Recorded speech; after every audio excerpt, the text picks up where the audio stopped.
Do you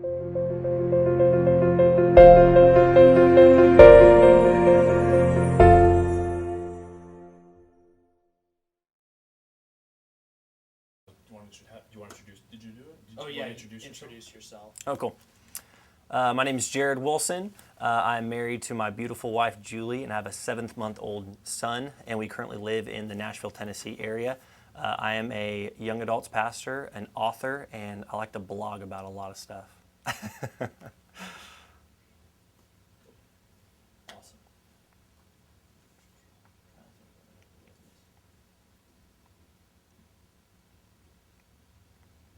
Okay.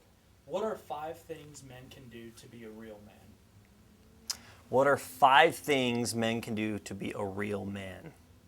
It's funny because I think our culture over the years has really changed in what a real man looks like, and I say that loosely because before it was like you're a real man if you've got muscles and you provide for your family and you can grow a really awesome beard, which I can't. That's what it meant to be a real man. But I think as our culture has shifted and things have changed, I think the dynamic of what a real man is has changed as well. It's not necessarily the muscles and how much you make and what you look like. I think there are 5 key things that would really define what God has called a man to be. And I think the first thing would be to be loving. To be loving to all people, obviously to your spouse, obviously to someone that you're dating, your family, people you've never met before. I think another aspect would be forgiving, so grace would form in there. Being a person who can forgive people even when they don't deserve it, showing grace to people that maybe have hurt you, but showing that you can rise above that and forgive them. I think integrity, letting your yes be yes and your no be no, just being a man that when someone asks you a question and you give them an answer, they know that they can really trust what you're saying. I think that is something that a lot of men, actually a lot of people in general in today's culture have just lost. Integrity is so just shallow and wishy-washy. People really need to start owning up to the decisions that they make and the answers that they give. So what have I given so far? Loving, graceful, forgiving. I've given integrity. I think honest and authentic is a big thing. Being open about your failures, about your mistakes, not trying to pretend to be someone you're not in hopes of gaining the eyes or the attraction of someone else, but just being who you are. I feel like we have a lot of people who like to pretend to be someone they're not online, on Instagram, on whatever social app that they're on in order to attract a lot of people. But then when they meet in person, they're not actually the person they're claiming to be. So really owning who you are and being authentic and living an authentic life. So honest. I think the last thing would be, what's the last thing?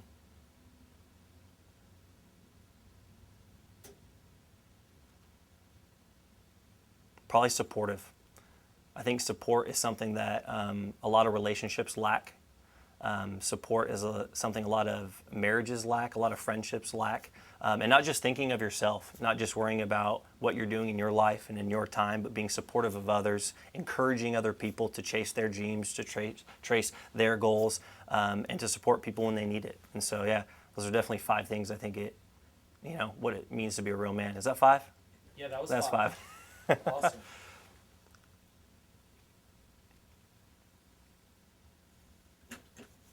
Good.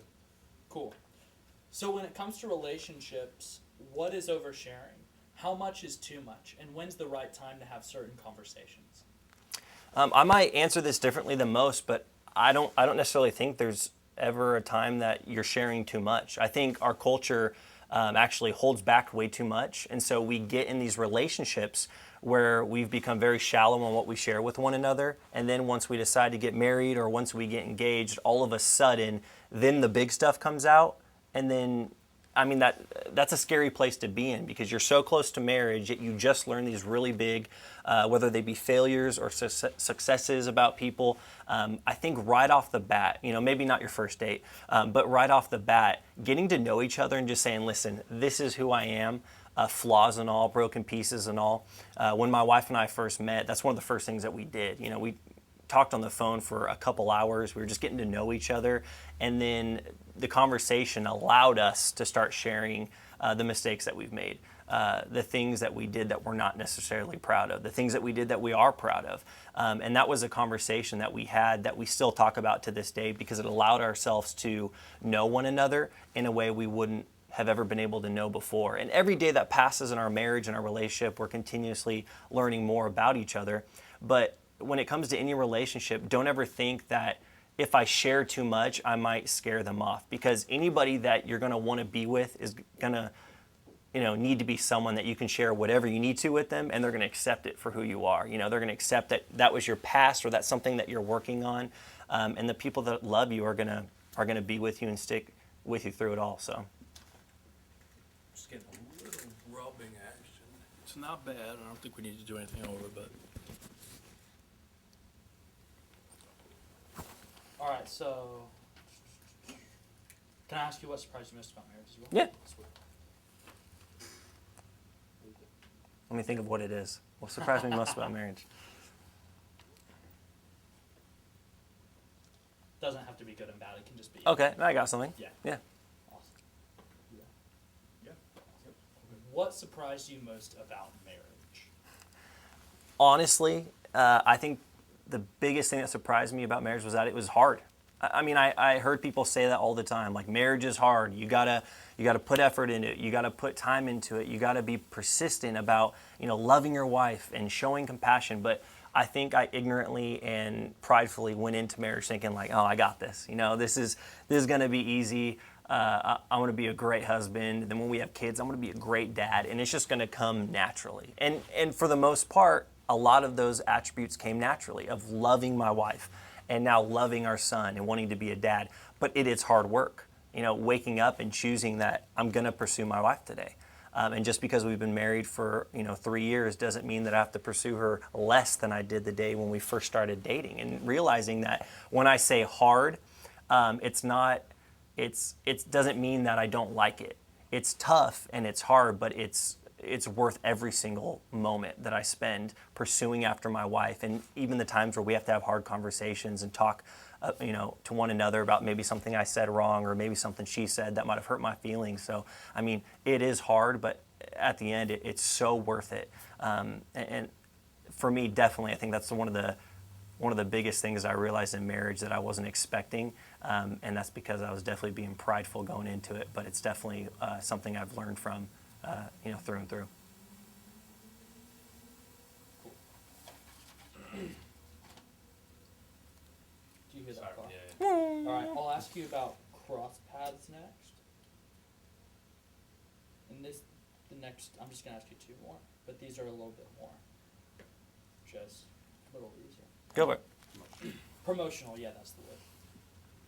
All right. How can CrossPaths help prepare for How can CrossPaths help people prepare for and find great relationships? I think the beautiful thing about CrossPaths as compared to, let's say, other dating apps or other applications where you're able to meet people is that there's that faith-based element that none of them have, except for CrossPaths. And in any relationship, as we've discussed before, is like marriage is hard, marriage is tough. There are days that you're gonna say, "Man, I just need to throw in the towel," and there's gonna be ups, there's gonna be downs, but that faith-based element, having God in your relationship, which is what CrossPaths is based on, is going to be that glue that keeps your relationship formed together. So if you can find somebody that shares that same passion as you do, if you can find somebody that has that relationship with God that you do, you guys going into this relationship together is going to be, 10 times, 15 times, 100 times stronger as it would be if you didn't have God in your life. So CrossPaths, I think, presents such a beautiful platform for people to meet others who are in the same, realm of faith that they're in, the same level of faith that they're in, the same life goals that they're in, and that's to glorify God. Cool. All right, then one more. What does someone have to gain? I'm trying to figure out grammatically how to word this. Yeah, I didn't understand that one. Okay. What makes ChristianMingle? Are you good with this one? Yeah, what's this What one? makes ChristianMingle unique? From other dating sites. Similar to the CrossPaths one, huh? Yeah. What was the other one? What's the? What does someone have to gain by joining Christian Mingle? What can they benefit from joining Christian Mingle? Can I talk about the things that we've talked about that will be coming, possibly? Remember, we've talked about. Actually, I don't know if I want to do that. Like curriculum and. I won't necessarily say curriculum, but maybe talk about how. Yeah, because we're. Yeah, 'cause we can hold the video Yeah. until it's ready. All right, cool. Absolutely. I'll do that. What does someone have to benefit from joining Christian Mingle? I think Christian Mingle brings so much to the table that a lot of other dating sites can't bring. The first aspect is the fact that Christian Mingle is based solely on people's love for God and bringing those people together in hopes of them finding a connection and a match that is just perfect for them. And then in hopes, bringing that to an engagement and then to marriage and then to kids and then to pursuing life together. And so Christian Mingle has a one-up on so many other dating sites because it's founded on a relationship with God. And mind you, there are so many, different denominations when it comes to Christianity, but the core focus is people who love God coming together and loving each other. And that's such a beautiful thing. And so I don't think there's anything to lose when you come onto Christian Mingle. It's only things that you can gain. It's to gain community, possibly a relationship, quite possibly a marriage, quite possibly the person you'll spend the rest of your life with. So there are so many things you can gain, and there's nothing you can lose. Cool. You guys good? Good. Cool. Got it. Say. Got it. Pastor